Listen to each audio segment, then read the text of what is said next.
சென்னையில் நடைபெற்ற வழிப்பறி கொள்ளையால் உயிரிழந்த நந்தினி ஏழை குடும்பத்தின் முதல் பட்டதாரி.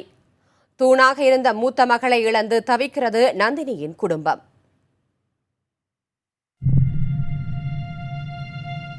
ஏன் காட்ட மாட்டீங்கப்பா? அப்பா என் பொண்ணு வேணும்பா. அப்பா இங்க வேணாம்ப்பா, இதெல்லாம் வேணாம்ப்பா. இங்க நிறைய பிள்ளைங்க செத்து போகுதுப்பா. அப்பா அப்பா நான் கஷ்டப்பட்டு காப்பாத்தினமா என் பொண்ணு போச்சு. அவ்வளவுதான்.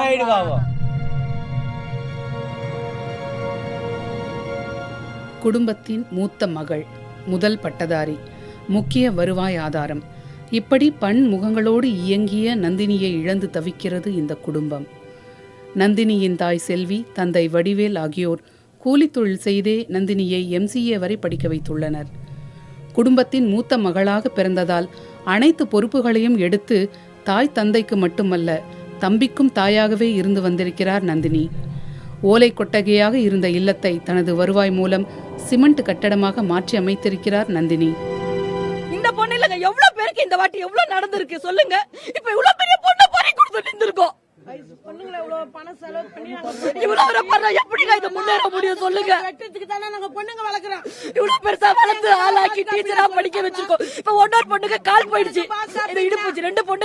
அந்த பொண்ணு நல்லா படிச்சு பெரிய ஆள் ஆகணும்னு அவங்களுக்கு ஒரு ஆசை.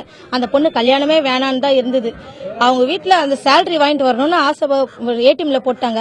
சேலரி வாங்கிட்டு வந்துருக்குது. அங்க ஃபாலோ பண்ணிருக்காங்க. ஃபாலோ பண்ணி அப்படியே வந்து ஒயின் ஷாப்ல நின்றுட்டு இருக்காங்க.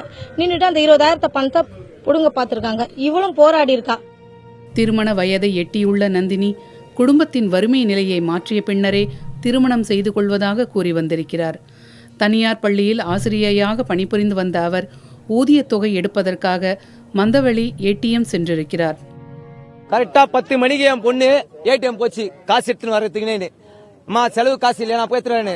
நான் என்ன சொன்னேன், ஏமா போவாத காலில் போன்னு சொன்னேன். இல்லப்பா செலவு காசு இல்ல, காலில் ஏந்தா நான் போய்த்து வந்துடுறேன். ஏமா பயப்படுற, இதோ தானே பக்கத்துல தான் இருக்குதுன்னு போச்சு.